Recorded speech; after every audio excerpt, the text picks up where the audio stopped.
alur cerita kali ini, Mimin sarankan untuk tonton cerita sebelumnya agar lebih memahami jalan ceritanya.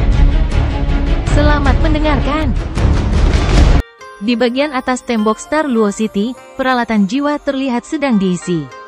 Bagian atas dan bawah tembok kota dengan cepat dipenuhi dengan Zuge Divine Crossbow Cannons dan berbagai jenis alat jiwa lainnya.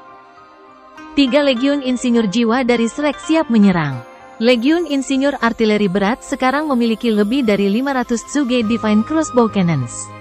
Itu juga kekuatan utama yang melawan Kekaisaran Sun Moon selama perang. Jika bukan karena artileri berat, mereka pasti sudah lama menyerah. Hambatan pertahanan terkait di Star Luo City juga siap untuk diaktifkan. Dalam hal teknologi alat jiwa, Star Luo Empire tidak diragukan lagi lebih rendah daripada Sun Moon Empire. Namun, ketika sampai pada jumlah master jiwa, Kekaisaran Luo Star memiliki keuntungan. Keuntungannya bahkan sangat besar. Bukan hanya para penguasa jiwa Kekaisaran Bintang Luo yang berkumpul di sini. Ada juga beberapa master jiwa dari jiwa surgawi dan Dowling Empires. Di antara para penguasa jiwa dari 2 kekaisaran, memang ada sebagian dari mereka yang membelot ke Kekaisaran Sun Moon. Namun, lebih banyak dari mereka berlari ke Star Luo Empire, satu-satunya surga yang tersisa di benua Douluo. Juzi ada di dalam tenda komandan. Ada berbagai jenis alat jiwa di sisi tenda. Layar alat jiwa ini terhubung ke berbagai alat jiwa pengawasan udara, menyiarkan situasi langsung di medan perang. Juzi dengan demikian mampu menganalisis pertarungan dan mengerahkan pasukannya lebih baik. Aneh, mengapa kota tidak diserang menggunakan peluru stasioner, mengingat seberapa dekat kita? Juzi sedikit bingung saat dia bergumam. Zuge Divine Crossbow Cannons adalah senjata paling penting bagi Star Luo City. Mereka menembakkan peluru stasioner. Keuntungan terbesar mereka adalah jangkauan efektif mereka. Karena keuntungan ini, kesenjangan antara Legiun Insinyur Jiwa Kekaisaran Sun Moon dan Star Luo City dikendalikan. Sementara serangan terkait sangat kuat, jangkauan efektif mereka tidak jauh dibandingkan dengan meriam jiwa stasioner. Bahkan alat Soul Array kompresif berenergi tinggi tidak mengesankan. Bagaimanapun, teknologi ini hanya dikembangkan dalam beberapa tahun terakhir, dan belum disempurnakan. Saat ini, berbagai legiun insinyur jiwa sudah sekitar 2,5 km dari Star Luo City. Ini adalah jarak terbaik untuk meriam jiwa yang diam. Pada saat yang sama, itu juga serangan terkait jarak maksimum yang bisa dilakukan. Semakin dekat legiun insinyur jiwa, semakin kuat serangan mereka yang terkait. Pada saat ini, situasinya berubah. Bola-bola cahaya hijau gelap naik ke langit dari Star Luo City. Setelah mereka naik ke udara, mereka bersinar dengan cahaya hijau giok. Tidak banyak bola cahaya, hanya sedikit lebih dari 10 bola. Mereka juga sangat tersebar, dan gelombang kekuatan jiwa mereka tidak terlalu kuat. Alat jiwa ofensif yang terhubung sudah selesai pengisian. Pasukan insinyur jiwa sedang menunggu untuk memberikan pukulan berat kepada Star Luo City. Setelah membuat keputusan, berbagai komandan pasukan insinyur jiwa secara alami memberi perintah untuk tidak mencegat. Mereka hanya membuka penghalang pertahanan mereka. Ini sudah cukup bagi mereka. Namun, Juzi sepertinya merasakan sesuatu. Dia tiba-tiba berteriak, "Cepat, beri perintah untuk mencegat." Dia hanya berhasil mengatakan ini jauh sebelum dia menjadi jauh lebih serius ketika dia melihat layar di depannya. Ini karena perintahnya datang terlambat. Bola-bola cahaya hijau giok meledak saat mereka mendekati berbagai legiun insinyur jiwa. Lampu hijau berserakan di udara. Setelah ini, Juzi heran melihat beberapa layar di depannya mulai menunjukkan gambar yang terdistorsi. Apa yang sedang terjadi? Juzi tercengang. Para jenderal lainnya juga terpana. Ini adalah pertama kalinya mereka melihat sesuatu seperti ini. Pasukan insinyur jiwa di medan perang bahkan lebih tercengang.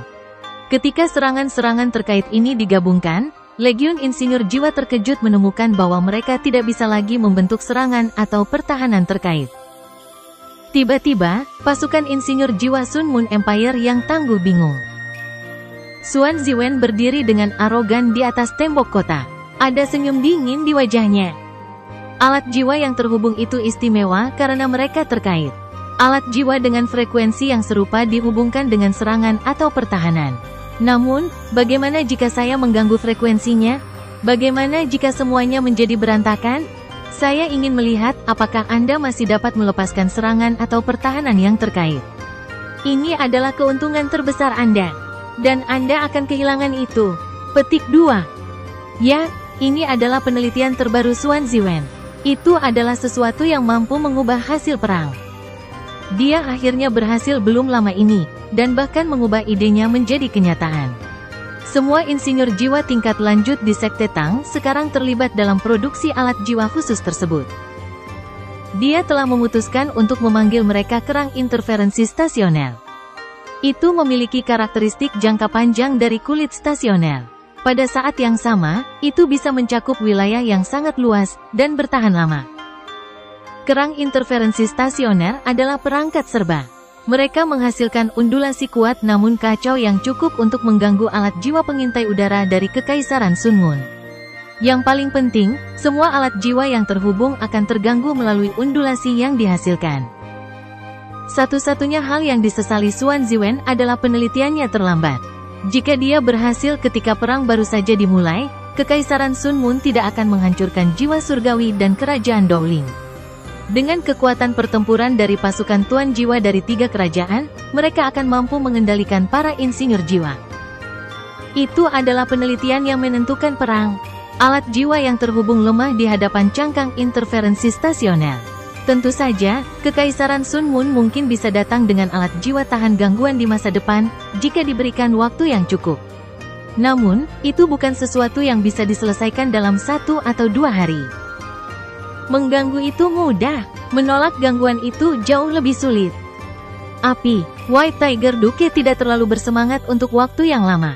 Ketika dia melihat serangan terkait ditembakkan ke segala arah, dan kekacauan itu telah turun ke Legiun Insinyur Jiwa, dia menjadi bersemangat. Selama ini, Kekaisaran Luo Bintang berada di bawah kendali Kekaisaran Bulan Matahari. Sebagai marsal dari pasukan, dia merasa tidak berdaya karena ini.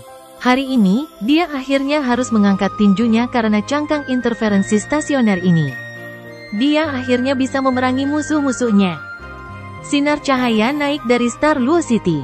Ada lebih dari 10 dari mereka, dan mereka semua menuju ke Legiun Insinyur Jiwa Kekaisaran Sun Moon. Setiap sinar cahaya yang menyilaukan sangat kuat. Hampir setiap Legiun Insinyur Jiwa harus menghadapi serangan satu pancaran cahaya seperti itu. Semua alat jiwa pengawasan udara berantakan sekarang. Inilah mengapa mereka tidak mungkin menilai seberapa kuat sinar cahaya ini. Serangan balik Kekaisaran Bintang Luo akhirnya dimulai. Berkas cahaya ini adalah cangkang stasioner kelas 9 yang tersisa di kota Shrek, Kekaisaran Bintang Luo dan Kekaisaran Dowling. White Tiger Duke telah memutuskan untuk menggunakan kartu truf terakhirnya dalam gelombang serangan pertama ini. Dia tidak punya pilihan. Kerang interferensi stasioner akan sangat efektif pada awalnya. Kali ini juga ketika pasukan Kekaisaran Sun Moon berada di titik paling berantakan. Cangkang stasioner kelas 9 mampu melepaskan kekuatan terbesar mereka tanpa ada pertahanan yang terkait di sekitar. Jika mereka berhasil, seluruh situasi perang akan berubah. Juzi sudah bergegas keluar dari tendanya sekarang. Dengan bantuan pengawalnya dan insinyur jiwa tingkat lanjut, dia dengan cepat naik ke langit. Dia memperhatikan ketika lampu-lampu yang mencolok melesat ke arah mereka. Sudah terlambat untuk menghentikan mereka sekarang. Dia bahkan tidak bisa menggunakan alat jiwa transmisi suara untuk memberi perintah kepada Legiun Insinyur Jiwa. Saat ini, dia bahkan panik, meskipun dia selalu tenang. Dia tidak mengira Kekaisaran Luo Bintang datang dengan alat jiwa yang begitu kuat untuk mengganggu alat jiwa yang terkait dan pengawasan. Dia sedikit panik. Sekarang, Kekaisaran Sun Moon hanya bisa mengandalkan tanggapan dari berbagai Legiun Insinyur Jiwa mereka. Bagaimanapun, Kekaisaran Sun Moon memiliki dasar yang kuat. Kekuatan alat jiwa dan kemampuan komando dari berbagai komandan Legiun telah ditunjukkan dengan baik dalam waktu singkat yang mereka miliki. Bola-bola cahaya yang menyilaukan pecah di udara. Badai energi yang mengerikan langsung mengamuk. Namun, seperti ledakan yang meledak ini, 8 sinar cahaya juga melesat dari jauh. Mereka membentuk penghalang di udara yang berhasil melindungi beberapa insinyur jiwa. Kerang interferensi stasioner dapat mengganggu alat jiwa yang terhubung, tetapi mereka tidak dapat mempengaruhi serangan dan pertahanan alat jiwa tunggal. 8 sinar cahaya ini berasal dari alat Sol Arai energi kompresi tinggi yang dibawa oleh pasukan Kekaisaran Sun Moon. Penggunaan alat jiwa oleh Kong Deming tepat waktu merupakan berkah bagi Kekaisaran Sun Moon. Ledakan mengerikan mengguncang seluruh langit. Lampu dengan warna berbeda menyala di sekitar Star Luo City. Ledakan yang beresonansi menyebabkan para prajurit kehilangan pendengaran mereka untuk sementara waktu. Bahkan langit pun dilukis dengan semua jenis warna saat sinar matahari redup. Serangkaian ledakan ini berlangsung selama 15 menit sebelum perlahan-lahan berhenti. Sejak perang ini dimulai, ini mungkin saat yang paling menegangkan. Lebih dari selusin kerang stasioner kelas 9 telah ditembakkan pada saat yang sama. Seberapa mengerikan itu, bahkan Kekaisaran Sun Moon tidak mampu untuk menyerang dengan mewah. Medan perang menjadi jelas kembali setelah 15 menit. Kekuatan defensif dari alat jiwa Arai kompresi agak mengesankan. Meskipun penghalang pelindung tidak sepenuhnya melindungi insinyur jiwa di hadapan begitu banyak kerang kelas 9, mereka masih membantu sebagian besar. 4 penghalang pelindung dibiarkan utuh. 4 lainnya benar-benar hancur. Di tanah, 5 dari 12 legiun insinyur jiwa asli telah musnah. 7 legiun insinyur jiwa lainnya juga mengalami kerugian besar. Putaran serangan ini telah menyebabkan legiun insinyur jiwa Kekaisaran Sun Moon kehilangan sepertiga dari kekuatan pertempuran mereka. Ini adalah kerugian terberat yang pernah mereka alami sejak perang dimulai. Juzi mengepalkan tangannya dengan erat saat dia melayang di udara. Bahkan ketika badai energi paling hebat, dia tidak turun untuk menghindarinya. Dia sama sekali tidak mengharapkan hal seperti ini. Kekaisaran Luo Star mengandalkan satu alat jiwa untuk mengubah seluruh situasi. Mereka membawa kerugian besar bagi Juzi. Juzi mengertakkan giginya saat dia berkata, mundur. Meskipun dia tahu bahwa Star Luo City tidak akan pernah bisa meniru serangan seperti itu, dia tidak punya pilihan sekarang. Meskipun dia hanya melihat mereka untuk waktu yang singkat, dia dapat dengan akurat mengatakan bahwa gangguan kerang hijau tidak bisa bertahan selamanya. Setelah badai energi, mereka sudah jauh lebih lemah. Mereka akan menghilang setelah beberapa waktu lagi. Lebih penting lagi, moral pasukannya sangat rendah karena apa yang telah terjadi. Mereka tidak dalam kondisi untuk bertarung sekarang. Jika kota memiliki rencana cadangan, akan sangat sulit untuk ditangani. Sebuah suar sinyal berangkat ke langit. Namun, Sugi Divine Crossbow Cannons juga menyala pada saat yang sama. Cangkang stasioner yang Juzi dulunya tak sabar menunggu turun hujan. Mereka dengan cepat menelan seluruh wilayah. Kembang api yang menyilaukan berangkat di langit. Lampu terang menyala. Setiap kali ada ledakan cahaya, orang akan merasa sangat terpesona. Legion Insinyur Jiwa Beast Lord peringkat lainnya juga bereaksi. Mereka tidak bisa diganggu untuk meratapi kematian rekan senegaranya sekarang. Mereka semua bergabung, dan membantu mencegat cangkang stasioner. Perang telah berlangsung selama beberapa tahun. Cadangan Star Luo City juga terbatas. Setelah serangan ini, Legiun Insinyur Jiwa Kekaisaran Sun Moon akhirnya berada di luar jangkauan serangan mereka. Namun, mereka juga meninggalkan lebih dari 400 mayat. Melihat bahwa Insinyur Jiwa Kekaisaran Sun Moon telah mundur, semua orang di puncak tembok kota bersorak. Bagi Kekaisaran Sun Moon, ini belum pernah terjadi sebelumnya. Adapun Star Luo Empire, ini juga merupakan kemenangan yang belum pernah terjadi sebelumnya.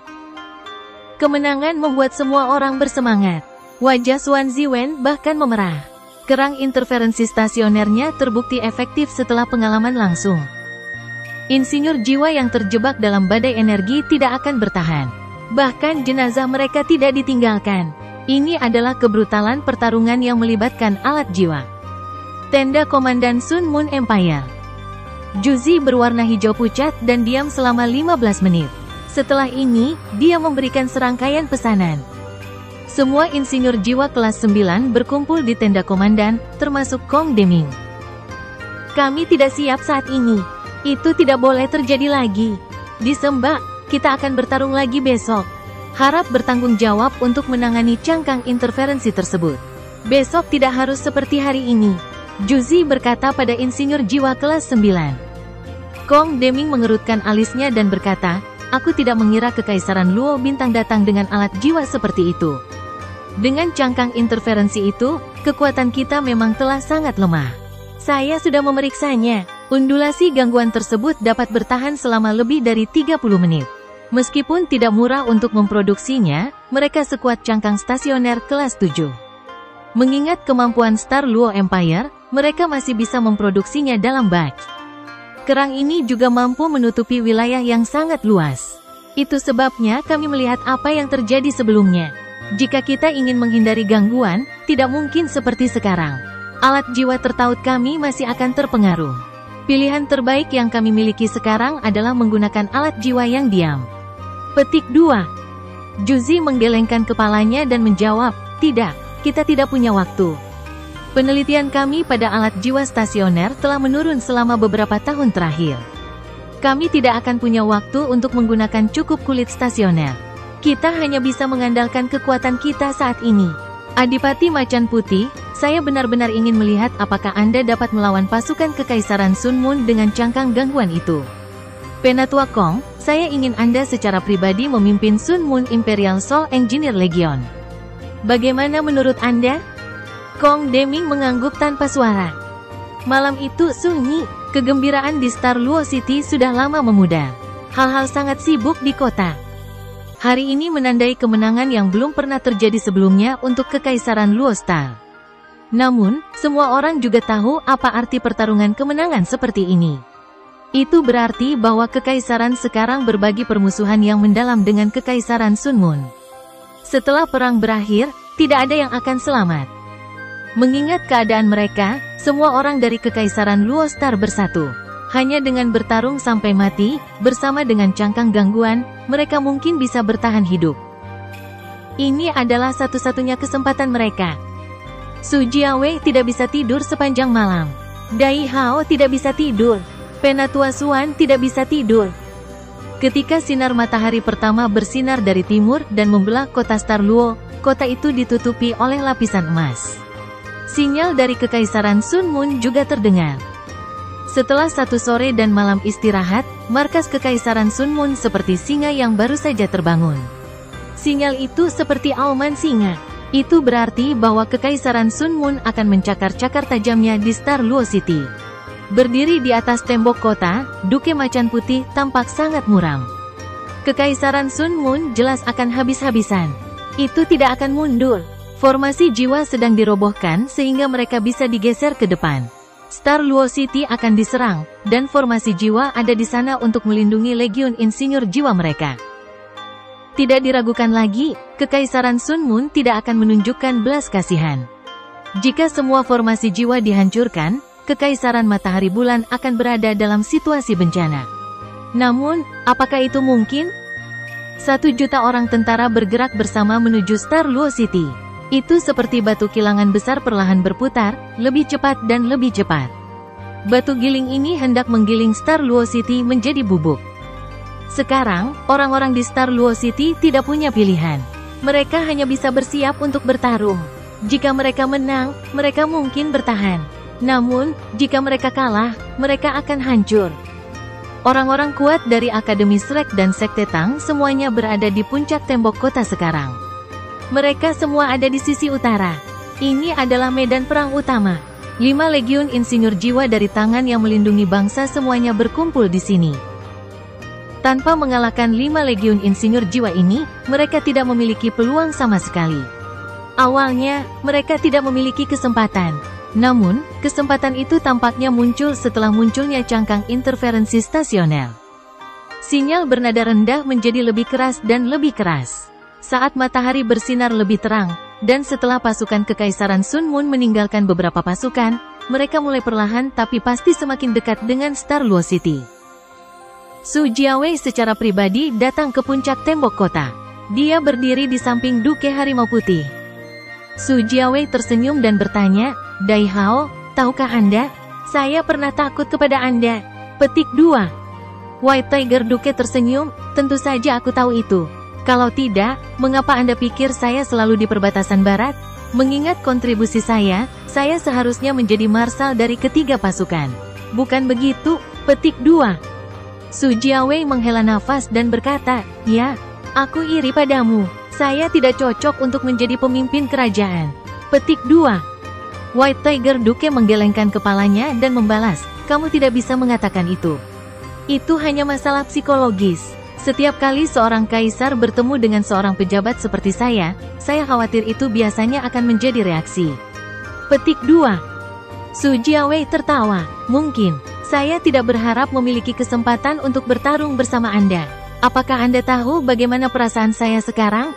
Aku merasa terhormat. White Tiger Duke tidak bisa menahan tawa. Saya juga.